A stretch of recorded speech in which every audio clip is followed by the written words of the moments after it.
On me pose souvent la question suivante.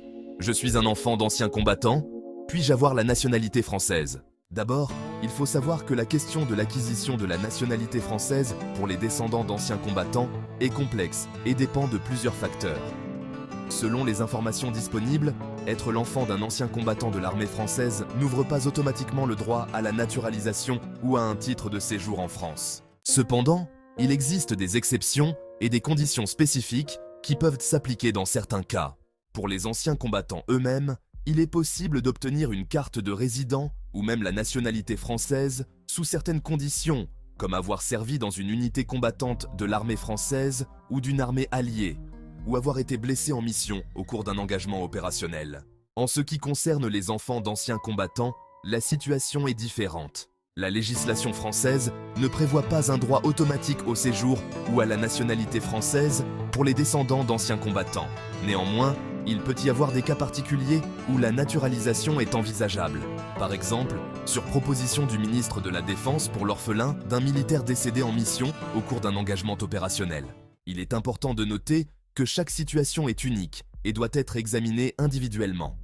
Les personnes concernées peuvent bénéficier de conseils juridiques personnalisés et devraient contacter les autorités compétentes ou un avocat spécialisé en droit de l'immigration pour obtenir des informations précises et adaptées à leur cas. Pour plus d'informations sur les droits des anciens combattants et de leurs enfants en France, vous pouvez consulter le site officiel du service public ou celui d'un cabinet d'avocats spécialisé dans ce domaine.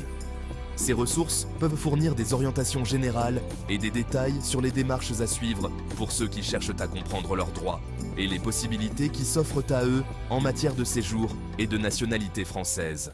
En conséquence, le seul fait que l'un de vos ascendants ait servi ou combattu dans l'armée française ne vous ouvre pas un droit automatique à la nationalité française.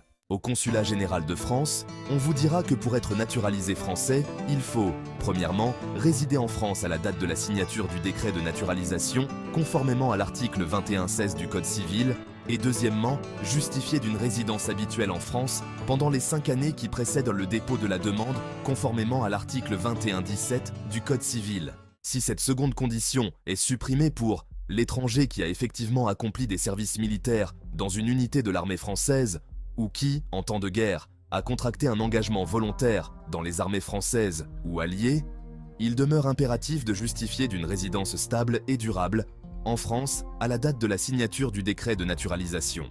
Par ailleurs, l'enfant étranger d'un ancien combattant de l'armée française n'a pas de droit particulier, que ce soit pour l'obtention d'un visa d'entrée ou d'un titre de séjour en France, ou pour l'acquisition de la nationalité française, sauf exception pour l'orphelin du militaire décédé sur proposition du ministère de la Défense. Pour plus de questions, abonnez-vous et posez vos questions en commentaire. Merci et à la prochaine.